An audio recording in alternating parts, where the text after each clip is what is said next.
वसई विरार महानगरपालिकेच्या महिला व बाल कल्याण समितीच्या सभापती आणि उपसभापतीची निवड झाली आहे। माझ्यासोबत महिला बाल कल्याण समितीच्या उपसभापती मॅडम आहेत। काय सांगाल, तुमची निवड झाली आहे, काय पहिली प्रतिक्रिया?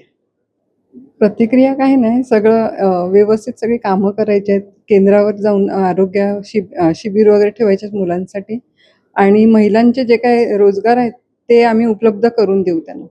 महिलांच्या रोजगारावर भर देणार आहे असं उपसभापती म्हणतात। सभापती बीना मॅडम आहेत, आपण त्यांच्याशी बोलूया। काय सांगाल, पहिली तुमची प्रतिक्रिया काय आहे? तुमची म्हणजे पहिली प्रतिक्रिया म्हणजे आपले लोकनेते हितेंद्र अप्पा ठाकूर यांनी माझ्यावर जो विश्वास ठेवलाय आणि त्यांनी त्यांच्या विश्वासाला आणि त्यांनी ज्या काही योजना महिलांसाठी राबवल्या आहेत त्या पूर्ण करण्याचा माझा प्रयत्न असेल। यापूर्वी अनेक पुरस्कार जे आहेत, ज्यावेळी बहुजन विकास आघाडीची सत्ता होती त्यावेळी प्राप्त झालेले आहेत।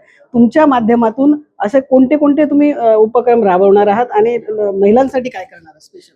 मला असं वाटतंय का महिलांसाठी ज्या अशा एकाकी महिला आहेत, परित्यक्ता महिला आहेत, विधवा महिला आहेत, अपत्यहीन महिला आहेत, त्यांच्यासाठी जे काही सरकारी योजना आहेत त्या मी त्यांच्यापर्यंत पोहोचवण्याचा, जास्तीत जास्त पोहोचवण्याचा प्रयत्न करणार आहे।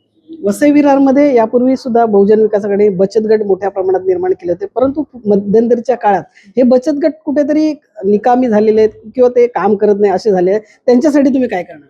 सर्व बचत गटांच्या स्त्रियांना एकत्र करून त्यांच्या त्या ज्या काही मागण्या आहेत किंवा त्यांचे जे काही प्रश्न आहेत, आरोग्याविषयी म्हणा किंवा त्यांना रोजगारीविषयी, ते प्रश्न आम्ही सोडवण्याचा प्रयत्न करू। या सगळ्या महिलांना बरोबर घेऊन मी सोडवणार। महिलांचे जे बचत गटाचे जे वस्तू बनवतात त्याच्यासाठी मार्केटसाठी काय तुम्ही करणार आहात? त्यांना मार्केट वगैरे उपलब्ध करून जे त्यांना जास्तीत जास्त फायदा होईल अशा तऱ्हेने आम्ही प्रयत्न करणार आहोत।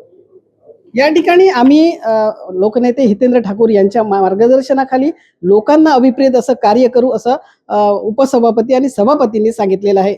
भाग्यश्री देसाईसह विजय देसाई, न्यूज 18 मराठी, विरार।